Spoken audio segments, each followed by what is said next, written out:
Tendremos el ratio de vuelo, que va a ser el porcentaje temporal del tiempo que estamos en el aire, ¿vale? Y eso será sinónimo de la fuerza que soy capaz de desarrollar, ¿vale? Pensad que esa fuerza que comentábamos que está relacionado con esos factores de eficiencia y de potencia están muy relacionados, entre otros, en lo que llamaremos la economía de carrera, ¿no? El gastar menos energía, menos gasto metabólico para un mejor avance, como ya iremos introduciendo otros parámetros. El tiempo de contacto, el tiempo que el pie está en el suelo, ¿vale? Es decir, en este caso será el tiempo que tengo yo para desarrollar esa fuerza, ¿vale? Que comentábamos con lo que era el ratio de vuelo. El tiempo que tengo yo para desarrollar esa fuerza será el tiempo de contacto, el tiempo que el pie está en el suelo. Como más pequeño ese tiempo, hemos comentado también, ¿no? Será una carrera más potente y también tenemos una relación directa con el tema de economía de carrera. El tiempo de contacto y el tiempo de vuelo, tanto sea porcentual como sea en este caso en milisegundos, pues será lo que nos dará el tiempo de paso, ¿vale? Lo que es el tiempo de contacto es una relación directa siempre, donde a mayor velocidad vamos a tener una correlación de bajar ese tiempo de contacto. Como más rápido vayamos, menos tiempo de contacto y más tiempo de vuelo. Los rangos que nos dan el Big Data en este caso, pues son rangos entre 190 milisegundos y 400 milisegundos, ¿vale?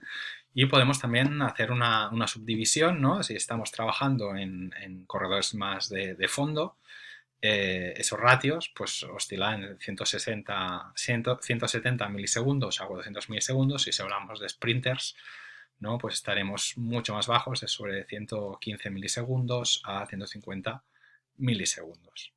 Obviamente, si yo tengo un paciente que va más rápido, voy a tener un tiempo de contacto menor. Si tengo un paciente, un corredor, que lo tengo fatigado, o los últimos tramos en la carrera, si no lo tenemos bien preparado y va muy fatigado, pues van a aumentar esos tiempos de contacto. Aquí tendríamos, por ejemplo, los buenos corredores en este caso, ¿vale? Que tendríamos tiempos en milisegundos de 249, 230 milisegundos, lo que comentamos, un corredor de larga distancia. Y a la derecha lo que vemos también es el tema de la simetría de esos tiempos de contacto, que también es un valor, un parámetro a tener en cuenta, ¿vale? Están en unos rangos de simetría, ¿no? De 249 entre 247 y 251, ¿vale? Una pequeña desviación estándar, y el de 230 está entre 220 milisegundos y 231. Abajo tenemos los parámetros como nos lo da RunScribe, y arriba como nos lo da Optogate, y también nos marca esos diferenciales que serían totalmente pues normales, ¿no? A nivel de simetría. Hemos hecho parámetros de eficiencia, ¿vale? Pensad que ese Big Data también nos los clasifica según sus datos en parámetros si son altos, de eficiencia alta, media o baja, ¿vale? Y ahora vamos al otro apartado que comentábamos, ¿no? De lo que es el impacto, ¿no? El shock que llaman, ¿no? Tenemos el shock, que va a ser la suma de dos tipos de impactos, tanto el impacto vertical como el impacto horizontal, ¿vale? El impacto vertical sería, o querría ser, como la relación de fuerza, de una curva de fuerzas, fuerza-tiempo, ¿vale? Siendo una pequeña, es una idea, porque no tiene nada que ver, ya que no tenemos ninguna plataforma aquí de fuerzas que nos lo pueda medir, pero vendría a ser como la fuerza vertical, y la otra sería la antero-posterior. El sistema que utiliza para hacer una métrica similar a eso, que va a tener como unidad las Gs, es que cuando tenemos ese impacto, lo que hace el sistema cuando ese pie impacta contra el suelo, hay un cambio rápido en lo que es la velocidad, y ese cambio rápido, que pasa a veces de 1 metro por segundo a 0, nos lo da como choque de impacto, ¿vale? Pensad que al correr, pues la magnitud que generamos es hasta 2,5 veces más el peso corporal, ¿vale? Con lo cual ese dato, ese parámetro métrico, pues nos va a tener su importancia de ver si es un corredor que tiene una carrera más amortiguada, ¿no? Que tiene más capacidad de absorción en esos impactos verticales o menos amortiguada, ¿vale? Y también cómo se generan, si se frena más o no se frena tanto, dependiendo de esa fuerza anteroposterior, esa fuerza horizontal, cómo se comporta. Entonces, lo que es el shock general, ¿no? El impacto general, tenemos unos rangos de normalidad que nos dan en ese choque inicial de entre 6 Gs y 19 Gs. Y luego tendremos, ya digo, la suma sería, o la subdivisión sería entre impacto, que lo nombra así en este caso el RunScribe, que sería el impacto vertical, que tendríamos un rango entre 5 Gs y 14, y el de frenado, entre 4 y 13 Gs. Como más bajo tendríamos, pues serían más amortiguados, como más altos, más agresivos, digamos, en cuanto a la cantidad de esos impactos. También destacar, pues, el tema de simetrías, ¿no? Si yo, por ejemplo, en este dato de la parte inferior veo que hay una simetría del izquierdo, ¿vale? De 8,4 Gs, es decir, tengo más frenado o tengo un, un shock horizontal, una fuerza horizontal, una teórica fuerza horizontal mayor, ¿no? En el izquierdo que el derecho. ¿Vale? Insistir en eso, que no es una curva fuerza-tiempo, aunque nos busca un parámetro similar. ¿Cómo van a variar esos parámetros? Pues de entrada, si yo tengo una cadencia mayor, voy a tener fácilmente un shock vertical pues, mayor. Si tengo mayor tiempo de contacto, se va a disminuir, puede disipar mucho más esas fuerzas. Y otras variables que me pueden hacer subir o bajar ese choque, pues puede ser la fatiga, puede ser el desgaste del calzado, un zapato que me amortigue más, un zapato que me amortigue menos. Y eso es una herramienta interesantísima a nivel de lo que es en nuestro campo la valoración de los calzados, de si están fatigados o si son adecuados, si es una suela demasiado fina por el tipo de técnica, estilo que utiliza el paciente.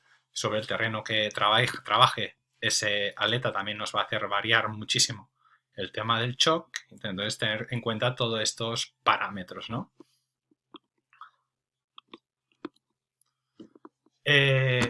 Nos vamos del apartado de amortiguación, ¿vale? Vamos a el tercer apartado, que sería el apartado de movimiento, ¿vale?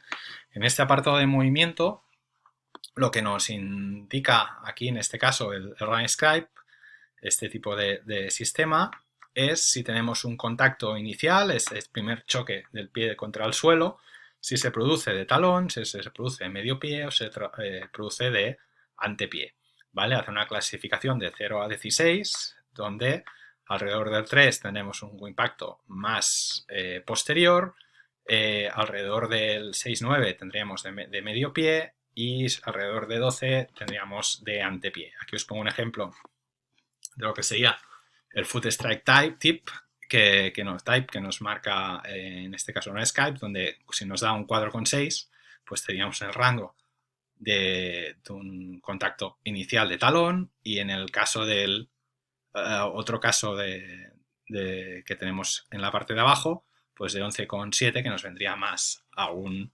contacto inicial de antepié.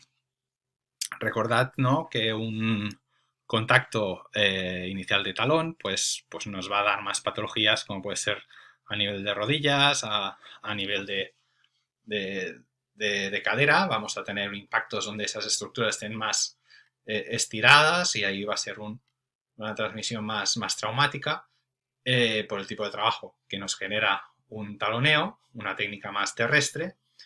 Y contrariamente, ¿no?, si tengo una técnica más de antepié, pues voy a tener más padecimiento de estructuras como van a ser el tendón de Aquiles o la zona metatarsal, donde fácilmente pues, se van a aumentar el riesgo de lesión por este tipo de contacto inicial. En el caso del Optogate, tengo también, buscando otro tipo de de sistemática de evaluación, me puede medir un poquito lo mismo e incluso me puede describir un poquito las subfases, ¿vale? A nivel de lo que es la carrera, ¿no? ¿Cómo me las puede subdividir? Pues me las subdivide desde lo que es la fase de contacto, ¿no? Que correspondería al contacto inicial, la fase de pie plano y la fase propulsiva o fase de propulsión, ¿vale?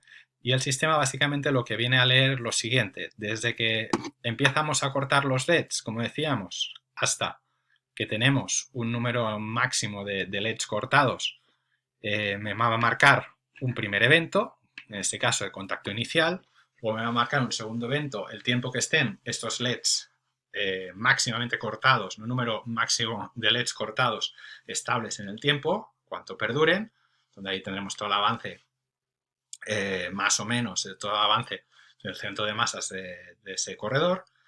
Y tendremos una tercera subfase, ¿no? Que llamaríamos la fase propulsiva, que va a corresponder el tiempo que tenemos desde este periodo donde hemos estado con unos LEDs estables cortados hasta que empezamos a tener menos LEDs cortados, hasta que están del todo cortados, ¿no? Porque están, digamos, otra vez en la fase aérea, ya que estamos en una carrera. Con este principio y jugando con esos tiempos, lo que podemos nosotros evaluar es si tenemos un apoyo más de antepié, una técnica más aérea o una técnica más de retropié, dependiendo del porcentaje de cada una de estas fases, ¿no?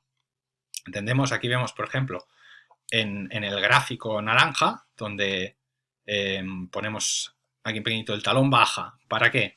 Para visualizar lo siguiente. Si yo tengo un taloneo, ¿no? Apoyo el talón, voy a estar más rato en esta primera fase hasta conseguir este corte máximo de LEDs, ¿vale? Luego voy a tardar mucho más rato a levantar este pie del suelo, por lo cual voy a tener también un número en la parte final de este gráfico de LEDs cortados durante más tiempo, ¿vale? Eso me indicará, pues, tengo una técnica más de taloneo, más terrestre.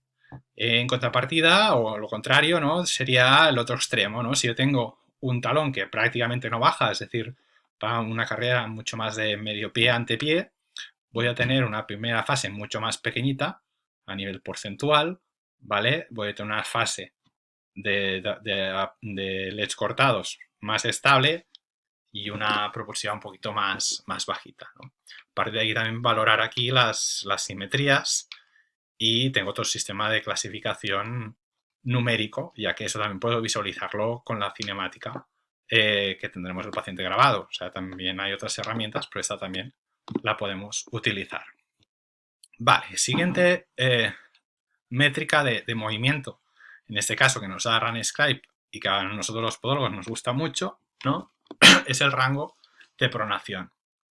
La excursión de pronación que dicen, ¿vale? Ese rango vendrá determinado no de cuánta pronación tiene el pie, sino de que este pie, desde que cae, desde que contactan ese contacto inicial, ¿no? Todo el movimiento de esa posición inicial del primer contacto, en cuánto movimiento de pronación sucede, qué rango de pronación tengo, ¿no? Aquí habla desde un punto inicial a un punto máximo de pronación, ¿vale? Ese rango lo vamos a tener en grados determinado, ¿vale? Eso es interesante en cuanto a ver, por ejemplo, en modelos de zapatillas o en valoraciones de tratamientos que nosotros intentamos muchas veces, si es necesario, ese control de la pronación, pues podemos tener una métrica bastante fiable en cuanto a si se ajusta o no esa cantidad de pronación de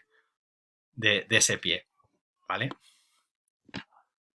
Los rangos que nos dan en ese Big Data, ¿no? Pues están entre -2 a -20 grados, ¿vale? Desde del foot strike al máxima pronation, ¿no?